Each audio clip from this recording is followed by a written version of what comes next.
¿Qué es lo que queremos hacer con las cuentas nacionales? Tener un registro sistemático de todo lo que pasa en la economía, ¿sí? Entonces, ¿cuál es el sistema que tiene las cuentas nacionales para conocer qué es lo que pasa en todo el conjunto de la economía? Bueno, ordenar toda la economía en determinadas cuentas y ordenar toda la economía en determinados actores institucionales, ¿sí? ¿Qué es lo que va a hacer? Va a conceptualizar, le va a poner un nombre a todo el conjunto de movimientos, a todo el conjunto de actores, para poder designar técnicos y organismos que hagan seguimiento de esos movimientos y hagan seguimiento de esos actores. ¿Sí? Lo que nosotros tenemos acá es un sistema, de alguna manera. Un sistema que va a tener un montón de gente involucrada para poder obtener determinada información. ¿Cuál es la primera mirada que tenemos sobre ese sistema? Bueno, este esquemita sencillo que les presenté acá. 3 cuentas corrientes, 3 cuentas de acumulación. Lo que pase en cada una de esas cuentas nos va a dar una situación inicial y nos va a dar una situación de cierre. ¿Qué es lo que nosotros queremos hacer? Bueno, saber cómo trabajar en cada una de esas cuentas para poder anotar determinados valores, determinados movimientos y poder sacar algunas conclusiones cuando miramos el cierre del ejercicio. En un principio, digo, acá tenemos un conjunto de definiciones que ustedes después las van a poder leer en detalle en el libro, que lo que hacen es definirnos cada una de estas cuentas. ¿Qué quiere decir definirnos? Decirnos qué entra dentro de cada una de esas cuentas. Esto entra acá y esto entra allá. Estos son producción de bienes y servicios, esto tiene que ver con la generación y la distribución del ingreso, esto tiene que ver con el uso del ingreso.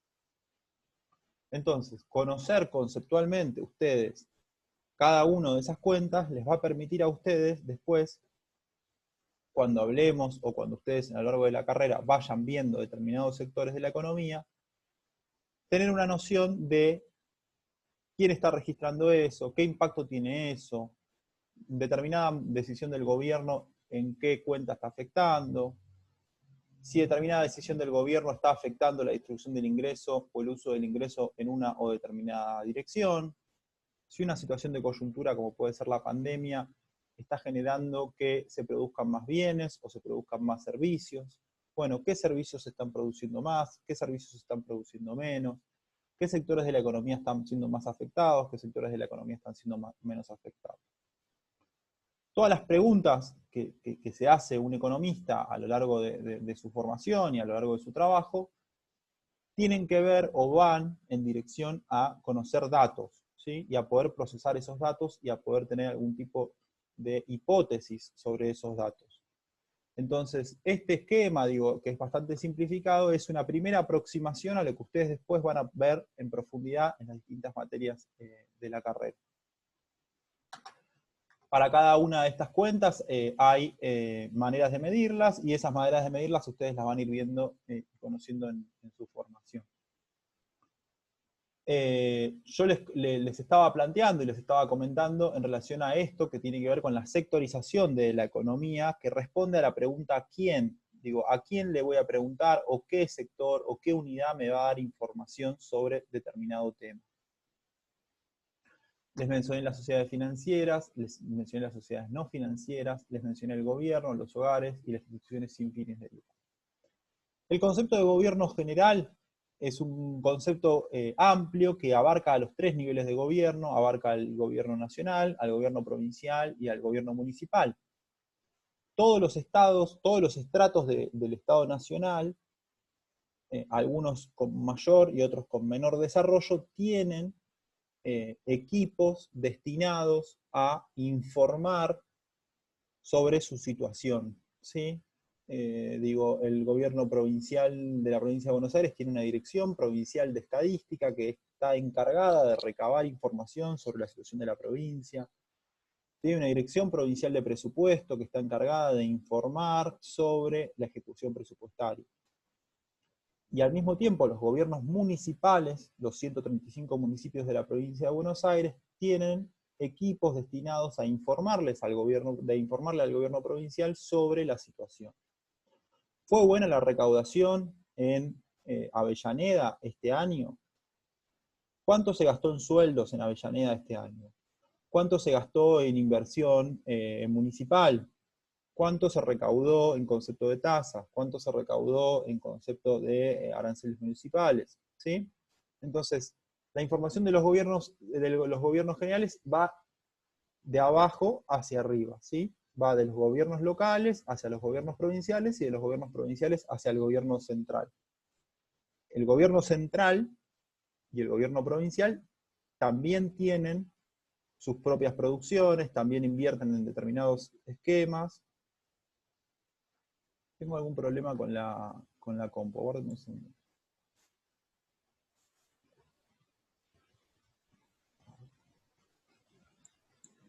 Perdón, un minuto.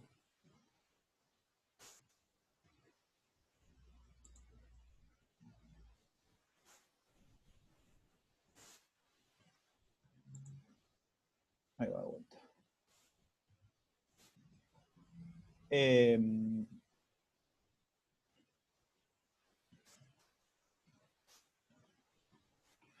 Todos los gobiernos tienen determinadas decisiones de gasto, determinadas decisiones de inversión, y todo eso lo van a ir registrando y lo van a ir informando a los distintos sectores del gobierno nacional que quieren conocer la situación de esos gobiernos en particular. Todas las sociedades financieras, como tales, ¿sí?, están obligadas, por ejemplo, a rendir cuentas a la AFIP, ¿sí?, todos los años, en relación a su patrimonio, en relación a la deuda y demás. Entonces también la AFIP va a tener un montón de información sobre esos sectores financieros. En relación a los hogares, como hablamos la clase pasada, es una situación más compleja, digo, hace referencia a los relevamientos que puedan hacer los organismos provinciales o nacionales, con las encuestas, con los censos y demás, para conocer qué está pasando en cada uno de esos hogares. Todos los hogares que tienen situación laboral registrada, por ejemplo, no van a tener que informar constantemente su situación laboral porque ya es conocida, porque a través de la AFIP o de los organismos tributarios se sabe la cantidad de empleados registrados, quiénes son, qué ingresos tuvieron cada mes, ¿sí? Y todo lo que tiene que ver con los gastos, por ejemplo, que nosotros hacemos a través de nuestras cuentas bancarias, nuestras tarjetas de crédito, también queda registrado, ¿sí? Entonces, toda la información no proviene del mismo lado porque hay un montón de organismos que tienen información sobre los hogares, por ejemplo, que pueden informar al Estado sobre qué pasó con los hogares en determinado momento, ¿no? Cuántas compras se hicieron con tarjeta de crédito, cuánto se destinó a consumo, cuánto se destinó a ahorro, todo lo que esté bancarizado, por ejemplo, es fácil de acceder, es una información que está disponible. Todo lo que ocurra desde el sector informal, digo, todas las compras no registradas, todo el ahorro que no está registrado, bueno, es más complejo conocerlo. El enfoque de sectorización, o sea, de dividir la economía en sectores, en distintas unidades institucionales, se basa en la existencia de unidades institucionales jurídicas o no, cuya característica es la capacidad de realizar actividades económicas y transacciones con otras unidades institucionales, así como también de ser titulares de bienes e instrumentos financieros como activos y pasivos, cuyo registro puede ser realizado separadamente. Estas unidades agrupadas en sectores institucionales realizan las actividades de producción, distribución, consumo y acumulación, y son titulares de los estados de los activos y pasivos, o sea, de su riqueza. Por ende, es factible la construcción de cuentas por unidades institucionales y sectores institucionales que, partiendo de un estado patrimonial de apertura del ejercicio, luego de registrar todos los flujos del periodo, determinar otro estado patrimonial al cierre del mismo. ¿Qué quiere decir eso? Que al interior de cada uno de estos sectores institucionales, sociedades financieras, por ejemplo, u hogares, yo voy a poder hacer preguntas sobre estas dimensiones que vimos antes, ¿sí? Sobre la producción de bienes y servicios, sobre la generación y asignación de distribución del ingreso, sobre el uso del ingreso, sobre las cuentas de acumulación de capital financiero, ¿sí? Es un esquema cruzado. ¿sí? Yo voy a tener un sector institucional y sobre ese sector institucional voy a poder conocer estas distintas cuentas, ¿sí? Entonces, imagínense una planilla muy larga, donde arriba tengo, en las columnas tengo los sectores institucionales, y en las filas, ¿sí?, tengo las diferentes cuentas. Entonces voy cruzando y voy viendo los flujos y movimientos que hay entre los sectores institucionales. Por ejemplo, los movimientos de pago de sueldos que haga el sector institucional gobierno hacia el sector institucional hogares, ¿sí?, va a hacer referencia al ingreso, ¿sí? Entonces voy a ver cómo esos fondos se mueven de un sector a otro, ¿sí? Si un sector institucional modifica su situación patrimonial por pasar sus ahorros, en vez de invertirlos en activos físicos, los invierte en activos financieros, voy a ver al interior de un mismo sector institucional el movimiento entre la cuenta financiera y la cuenta de capital, ¿sí? La pregunta sobre el uso del ingreso se la voy a poder hacer tanto a los hogares, como sector institucional, como se la voy a poder hacer al gobierno general, como se la voy a poder hacer al sector financiero, ¿sí? Entonces es un esquema cruzado, es una planilla cruzada donde yo tengo sectores institucionales y tengo cuentas a lo largo, ¿sí?, horizontal. Y voy a ir cruzando y voy a ir viendo las transacciones entre esos sectores institucionales. Esas transacciones son lo que denominamos flujo. La información de cómo queda consolidada esa planilla al final de un periodo me permite comparar esa planilla con la planilla del periodo anterior, ¿sí?, y saber qué pasó en la economía en un periodo determinado. Ese qué pasó, o esa pregunta sobre qué pasó en la economía en un periodo determinado, es una pregunta clave, estratégica, que nosotros la podemos hacer en un montón de niveles y nos permite darnos un montón de información, porque vamos a saber todos los sectores de la economía en todas las cuentas. Por eso se trabaja con este esquema de sectorización de la economía, ¿sí? Es una forma conceptual de ordenarla y de ordenar las transacciones entre esos sectores de la economía. Vamos a repasar un poco para ir conociendo un poco conceptualmente cuáles son esos sectores institucionales. Yo se los mencioné en términos generales, pero podemos hablar, por ejemplo, de sociedades financieras, incluye a las sociedades que se dedican a la intermediación financiera y a otras actividades vinculadas. Incluye a los bancos, a las cooperativas de crédito, a las sociedades de bolsa, a las empresas de seguro, ¿sí? El Banco Central también pertenece a esta categoría. Nosotros vimos en la unidad 5 bastante sobre este tema. Las sociedades no financieras, bueno, ahí es más fácil, es todo lo que vimos en la primera parte de la materia en las cuentas, la que sería la contabilidad privada, ¿no? Incluye a las empresas privadas o públicas que producen bienes y servicios de mercado y que son titulares de activos, de deudas y se definen por exclusión. Es decir, quitando del total de empresas radicadas en un país aquellas que son caracterizadas como financieras, ¿sí? O sea, todas las empresas que operan en un país van a ser consideradas dentro del sector sociedades no financieras, excepto aquellas que sean financieras, ¿sí? Son dos grandes grupos. Digo, ¿cómo ordenamos a las empresas de un país? Bueno, a partir de esta división grande. Ponemos de un lado a las financieras y del otro lado a todas las que se dedican a la producción de bienes y servicios no financieros. ¿Qué hace referencia al gobierno general? Bueno, lo mencionamos, comprende a los niveles de gobierno nacional, provincial, municipal, que tiene como función prestar servicios a la sociedad, como por ejemplo la seguridad, la defensa, la justicia y la administración. El gobierno general también va a tener una función de redistribución del ingreso, por ejemplo a través del pago de jubilaciones, de pensiones y de subsidios, ¿sí? Y los recursos para que el gobierno general pueda realizar sus funciones, ¿sí?, son obtenidos mediante la recaudación, ¿sí? La recaudación de impuestos, contribuciones, aportes. El ANSES, ¿sí?, que es el organismo de recaudación de la seguridad social en este país, también va a estar analizado como un elemento central del gobierno general. Ustedes sepan, por ejemplo, que parte del ingreso de los hogares de la Argentina va a estar atravesado por el ANSES. ¿sí? El ANSES es el organismo que paga la asignación universal por hijo, el ANSES es el organismo que paga el IFE, el ANSES es el organismo que paga las pensiones y que paga las jubilaciones. Todo eso se denominan transferencias, por lo cual el ANSES y lo que pasa en el ANSES va a ser clave para todo este tipo de estudios, ¿sí? Porque gran parte del ingreso de los hogares pasa por el ANSES. ¿Sí?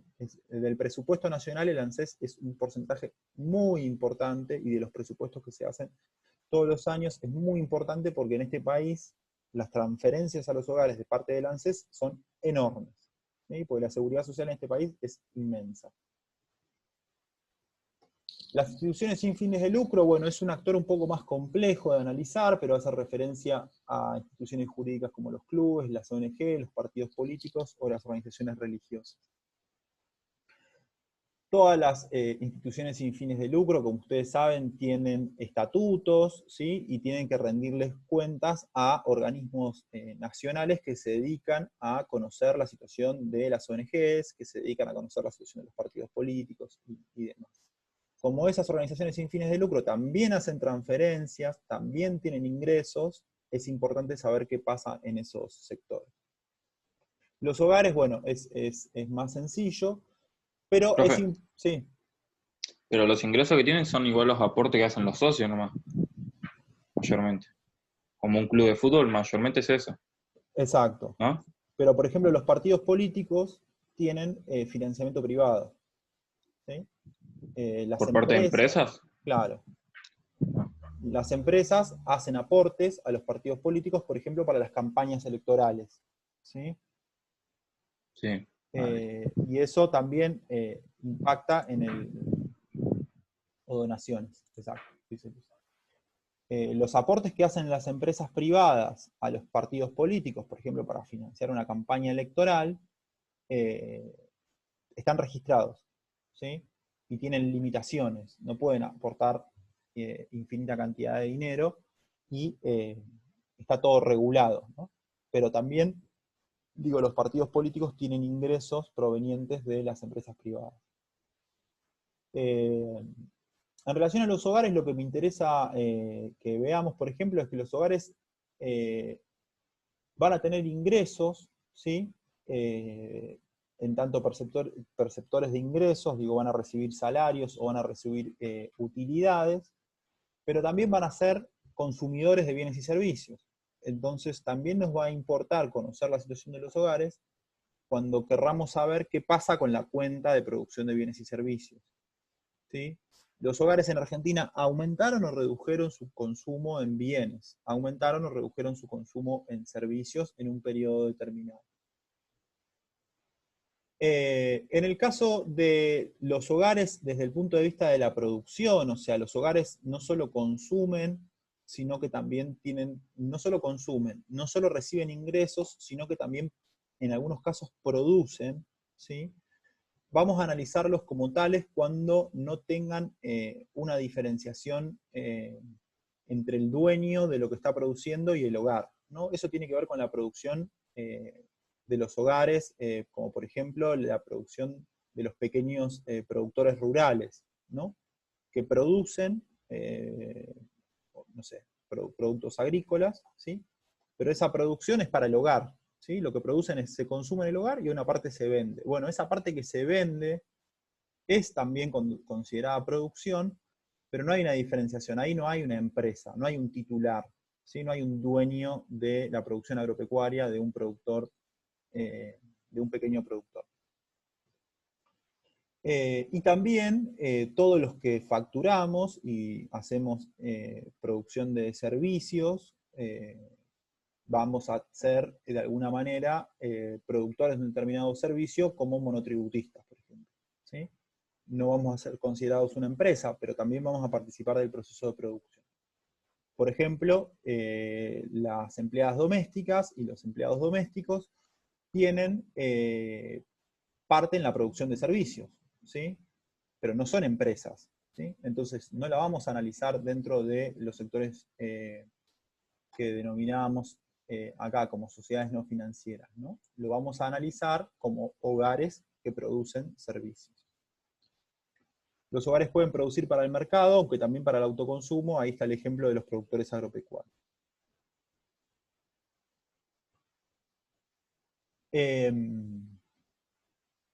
Al momento de analizar, digo, por ejemplo, para que lo veamos de una manera más clara, vamos a poder analizar a los sectores de los hogares, por ejemplo, por los ingresos que tienen y el tipo de ingresos que tienen. Vamos a denominar, por ejemplo, asalariados a aquellos que reciben una remuneración por su trabajo. Vamos a denominar empleadores y trabajadores por cuenta propia, ¿sí?, a aquellos que son cuentapropistas. Vamos a denominar rentistas a aquellos que tienen ingresos por renta de la propiedad. Y vamos a denominar perceptores de transferencias a aquellos que reciben jubilaciones, pensiones, asignación universal por hijo u otras transferencias. Entonces, vamos a analizar a estos sectores desde el punto de vista del ingreso que reciben desde esta categorización, o como asalariados, o como contrapropistas, o como rentistas, o como perceptores de transferencias. La realidad es que muchas veces uno está en más de una de estas categorías. Uno es asalariado, por ejemplo, o cuentapropista, y además recibe una transferencia del Estado, ¿sí? Eso, por ejemplo, pasó ahora este año con el IFE. O un hogar tiene una persona que recibe, una abuela, por ejemplo, que recibe una transferencia en concepto de jubilaciones, un empleado asalariado que trabaja para una empresa, supongamos el papá, que es cuentapropista, e incluso puede ser que ese hogar también reciba ingresos como rentista, porque tiene la posibilidad de alquilar un departamento o una pieza que tiene, ¿sí? Pero lo vamos a ir ordenando en función del tipo de remuneración que va recibiendo.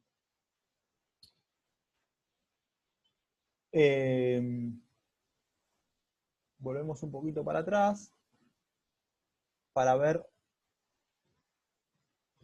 algunas cuestiones que vimos la vez pasada que tienen que ver con las identidades macroeconómicas. Y la vinculación que tienen estas identidades macroeconómicas que nos permiten trabajar de manera agregada con las cuentas, ¿sí? Acá en este cuadrito, por ejemplo, se hace una referencia a que las cuentas 4, 6 y 8, las cuentas 4, 6 y 8 son la producción de bienes y servicios, el uso del ingreso y el capital. Lo podemos, por ejemplo, trabajar desde una ecuación macroeconómica que hace referencia a la producción. ¿Qué dice esa ecuación macroeconómica? Bueno, que la producción es igual al consumo más el ingreso, ¿sí? Entonces, ahí en esa fórmula, digo, P igual a consumo más ingreso, vamos a poder trabajar y tener información sobre la producción de bienes y servicios, sobre el capital y sobre la distribución del ingreso y la generación del ingreso, ¿sí? Volvemos un poquito, recuerden la cuenta 4, 6 y 8 son las que hacen referencia a la producción de bienes y servicios, al uso del ingreso y al capital. ¿Qué dice esta primera formulación? Bueno, que la totalidad de la producción de un país va a ser igual al total de los consumos y al total de la inversión, ¿sí? Del lado del consumo vamos a tener a los hogares, ¿sí? Y del lado de la inversión vamos a tener a las empresas. Otra identidad macroeconómica hace referencia a la distribución, a la redistribución y al uso del ingreso. ¿Qué dice esa identidad macroeconómica? Que la totalidad del ingreso de un país se compone por el consumo y por el ahorro, ¿sí? Y trabaja con las cuentas 5 y 6. Las cuentas 5 y 6 son la generación y redistribución del ingreso y el uso del ingreso. El uso del ingreso hace referencia a esto que les decía, ¿se destina a ahorro o se destina a consumo? Y la última ecuación es que el ahorro es igual a la inversión. ¿Qué quiere decir que el ahorro es igual a la inversión? Que de alguna manera todo lo que uno ahorre, más que nada pensando en el sistema bancarizado, de alguna manera se va a traducir en algún tipo de inversión. ¿Qué quiere decir eso? El dinero que nosotros tenemos depositados en los bancos lo prestan, por ejemplo, a las empresas para que las empresas puedan hacer determinado tipo de inversiones. Estos son simplificaciones macroeconómicas, pero que nos permiten a nosotros hacer y avanzar en otro tipo de análisis. El producto, acá está la P que definimos antes, es el valor bruto de la producción, menos los insumos, eso lo vimos en la clase pasada, o sea, todo lo que se produce menos los consumos intermedios. El consumo son los gastos de los consumidores en bienes de consumo, la inversión es compra de los productores en bienes de capital. Entonces, producción igual a consumo más inversión. El ingreso es la retribución a los factores de la producción. Y el ahorro es la renta no consumida. Por esta ecuación que está acá planteada, se llega a la conclusión de que si P es igual a C más I, y I es igual a C más A, entonces, por una equivalencia de que todo lo producido en un país, de alguna manera, tiene un reflejo en el ingreso, podemos establecer esta ecuación donde el ahorro es igual a la inversión. El ahorro y la inversión las vamos a estudiar en dos cuentas particulares, que son la cuenta 8 y 9, que hacen referencia a la cuenta de acumulación financiera y a la cuenta de capital. Estas son simplificaciones para que ustedes las vayan incorporando, las pueden leer en el libro y van a ir ahí entendiendo, digo, este tipo de cuestiones que son simplificaciones macroeconómicas, para ir entendiendo a qué hacen referencia. Me interesa que veamos un poquito sobre el final de la clase, lo que tiene que ver con los sectores no financieros, ¿no? ¿Qué pasa y cómo se clasifican la totalidad de las empresas que existen en un país? Digo, vuelvo de vuelta sobre el principio de la clase. Lo que estamos haciendo acá es conociendo una conceptualización compleja, muy amplia, que tiene como objetivo algo que es muy complicado, ¿sí? Que es conocer la totalidad de las transacciones en un país durante un periodo determinado. Para conocer esa totalidad hay que organizar todo ese conjunto de transacciones de alguna determinada manera, y este sistema que estamos viendo hoy es, bueno, ¿cómo lo voy a organizar? No se va a llamar cada cosa de cualquier manera, no va a ser lo mismo lo que pasa en los hogares que lo que pasa en las empresas, no va a ser lo mismo si el dinero se destina a la inversión o se destina al consumo, y no va a ser lo mismo si yo invierto en bienes y servicios o invierto en activos financieros. ¿Qué es un establecimiento? ¿Qué quiere decir un establecimiento? Que bueno, que de alguna manera alguien va a ir a un establecimiento o va a trabajar en el relevamiento de los establecimientos para saber qué sucede en esos establecimientos y poder tener información. ¿Qué es un establecimiento? Una unidad localizada en un lugar físico determinado, donde se producen bienes y servicios de una actividad productiva principal. Los establecimientos son la unidad de relevamiento de los censos o encuestas realizados por los organismos de estadísticas para la construcción de indicadores de esta actividad. ¿Qué información nos van a dar los establecimientos? Bueno, nos van a dar, por ejemplo, información sobre la actividad industrial, ¿sí? ¿Creció o disminuyó la actividad industrial? Nos van a dar información sobre la actividad de bienes y servicios. ¿Crecieron o decrecieron los ingresos de las empresas que se dedican a la distribución puerta a puerta? Rappi, Globo, Pedido Ya o lo que sea. Para saber si creció o no creció la actividad de los sectores que mencioné recién, necesito ir de alguna manera a esos establecimientos, a esas empresas, pedir información, que me den esa información, agregarla con los otros relevamientos que se hicieron en distintas partes del país y tener un dato, ¿sí? Poder obtener un dato. ¿Creció o no creció? ¿Aumentó o no aumentó? Y después poder compararlos con otros establecimientos. Hay una forma particular de clasificarlos, ¿sí? A los establecimientos institucionales, que se denomina clasificación industrial uniforme. Acá tienen un ejemplo, ¿sí? Sobre la situación de los establecimientos de 2016 y para que vean un poco cómo se llaman, ¿no? Por ejemplo, tenemos un primer grupo que hace referencia a los establecimientos que se dedican a la agricultura, a la ganadería, a la caza de la silvicultura, los establecimientos que se dedican a la pesca, los establecimientos que se dedican a la explotación de minas y canteras, los establecimientos que se dedican a la industria manufacturera. Fíjense que los valores, ¿sí? Son indicativos del tamaño ¿sí?, de los distintos establecimientos. La industria manufacturera, por supuesto, es mucho más grande que la pesca, ¿no? Y también acá hay una referencia a lo que se denomina construcción. Después tenemos, por ejemplo, el análisis de los establecimientos que se dedican a la producción de bienes, ¿sí? Tenemos muchos tipos de establecimientos que se dedican a la producción de bienes. Perdón. Esto está hecho al revés.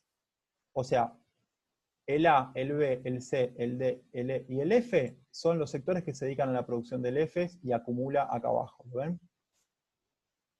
¿Sí? Entonces, producciones de bienes, agricultura, pesca, explotación de minas, industria manufacturera, suministro de electricidad y construcción. Ordeno, investigo, junto los datos y conozco la situación de los sectores productores de bienes de la Argentina ordenada de esta manera. Conozco qué pasa con el sector de la construcción, registro el dato. Conozco qué pasa con la industria manufacturera, registro el dato. Después puedo saber qué pasó con todos los sectores de la economía argentina que se dedican a la producción de bienes y tener un dato sobre eso. Los que vienen ahora hacen relación a la producción de servicios, ¿sí? Comercio de mayoristas y minoristas y reparaciones, hoteles y restaurantes, transporte y almacenamientos y comunicaciones, intermediación financiera, actividades inmobiliarias, empresariales y de alquiler, la administración pública y defensa, planes de seguridad social, la enseñanza, la educación, los servicios sociales y de salud y otras actividades. Por ejemplo, en lo que tiene que ver con este análisis de producción de servicios, el comercio mayorista y minorista claramente es muy importante, y también pueden ver que las actividades inmobiliarias, empresariales y de alquiler también son muy importantes. Acá tenemos el consolidado, ¿no?, de los sectores productores y servicios, que si nosotros vemos, en este análisis en particular de 2016, los sectores productores y servicios fueron mucho más significativos, ¿sí?, que los sectores de producción de bienes.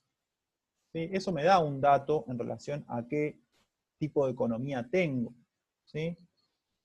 Si yo tengo una economía donde el sector que se dedica a la producción de servicios duplica al sector que se dedica a la producción de bienes, bueno, tengo un dato, hay algo importante ahí para analizar. Por ejemplo, los sectores que producen bienes son generadores de muchísimo empleo, ¿sí?, y de empleo calificado. Los sectores que se dedican a la producción de servicios, no tanto. Entonces, si yo conozco lo que tiene que ver con la producción de bienes y lo comparo con la producción de servicios, probablemente tenga alguna información sobre el mercado de trabajo, ¿sí? Claramente, durante este año, y lo que tuvo que ver con la pandemia, los sectores que se dedican a la producción de servicios tuvieron un papel mucho más preponderante que aquellos que se dedican a la producción de bienes, ¿sí? Cerraron cantidades de industrias textiles, cerraron fábricas de producciones de automóviles, la construcción estuvo parada durante meses, ¿sí? Y, por ejemplo, muchas de las actividades, por ejemplo, lo que tiene que ver con los servicios de comercio mayorista y minorista, tuvieron un crecimiento importante por las empresas que yo les comentaba. Con la enseñanza, por ejemplo, por más allá de que no haya habido clases durante gran parte del año, o por lo menos clases presenciales, sin embargo, todos los docentes, o gran parte de los docentes, continuaron cobrando. Entonces, bueno, ahí el impacto sería distinto. Las actividades inmobiliarias, por ejemplo, durante este año se vieron afectadas muchísimo, ¿sí? Digo, era complejo mudarse, era complejo comprar una propiedad, o tomar una decisión de mudarse de provincia en provincia. Entonces, las inmobiliarias y demás tuvieron algún tipo de retracción este año. Los sectores de transporte, para ponerles un ejemplo, digo, hay una empresa aérea muy importante que decidió cerrar sus operaciones en Argentina este año, que es LAN, ¿no? LATAM. Entonces, probablemente los sectores de transporte se hayan visto afectados, pero los sectores de comunicaciones no tanto, porque hablábamos, por ejemplo, del papel que tuvieron las plataformas de comunicación audiovisual como Netflix, Amazon y demás. Entonces, digo, hay algunos de estos sectores que van a aumentar, otros que van a decrecer, depende del año. Y lo que tiene que referencia, como lo que sería como el Producto Interno Bruto a precios de mercado, lo que analiza son este tipo de cosas. Por ejemplo, los derechos a la exportación, los impuestos, el impuesto al valor agregado y este concepto de valor agregado bruto a precios básicos que después lo vamos a trabajar. De alguna manera, lo que ustedes tienen es la sumatoria de lo que pasa en la producción de bienes, más lo que pasa en los sectores de bienes y servicios, ¿sí? Más el impuesto al valor agregado, más los derechos de importación, más los impuestos a los productos netos, consolida un dato, que es el Producto Interno Bruto. ¿Sí? Yo voy a conocer y voy a investigar todos los sectores que les acabo de mencionar, la pesca, la educación, el transporte, las comunicaciones, los servicios domésticos, la construcción, los servicios de suministro de gas, los hoteles, las actividades financieras, las actividades inmobiliarias, los servicios sociales y de salud. Voy a conocer, relevar todos esos sectores, voy a juntar los datos de todos esos sectores para tener un dato, ¿sí? Que es el PBI, el Producto Interno Bruto, en un momento determinado de la economía. ¿Sí? ¿Se entiende un poco cuál es la lógica de las cuentas nacionales o el objetivo de las cuentas nacionales? Sí, se entiende, profe. Digo, es trabajar con un nivel de detalle muy minucioso a nivel establecimientos, a nivel hogares, para tener un dato que nos permita saber cómo viene la economía y poder saber qué pasó con cada uno de estos sectores en un año determinado. Ese es un poco lo que les quería presentar hoy. Digo, es muy conceptual, o sea, estamos a un nivel muy conceptual, digo, es para leer, ir entendiendo cada uno de estos sectores, y después lo que vamos a hacer es tratar de consolidar en un esquema de tabla, como hicimos con las de contabilidad privada, ejercicios que nos permitan ver movimientos de flujo entre los actores institucionales y estas cuentas. ¿Sí? Vamos a ir viendo las transacciones y los movimientos que se van dando entre los actores institucionales, pago de sueldos, destino al ahorro, destino al consumo, envío de dinero al exterior, ¿sí? Para conocer un dato que va a ser la riqueza nacional de cierre en relación a la riqueza nacional de apertura. Por supuesto, nosotros no tenemos la capacidad de hacerlo como lo hace el Ministerio de Economía, que lo hace a un nivel de detalle altísimo, sino que lo vamos a hacer de manera simplificada. Pero lo que importa es que ustedes se lleven conceptualmente qué es lo que estamos haciendo para que lo puedan hacer. Bueno, chicos, nos vemos el miércoles que viene, ¿sí? Tienen el libro para descargarse, ahora les subo la presentación y también tienen los resúmenes. Cualquier cosa me pueden escribir. Profe, Sí. justo eso estaba viendo. Falta la clase 12 y bueno, la de ahora nomás que tiene que subir. Sí, las tengo que subir a las 2. El video Dale. igual lo subí. De la clase. Sí, el video está en YouTube, pero digo, la presentación al campus y los links no están, le aviso. Bueno, el link del Drive lo tienen, igual, se los mando de vuelta, Sí, pero sí, ya sí. se los mandé. Ahí tienen el libro. Bueno, hablamos en la semana, cualquier cosa.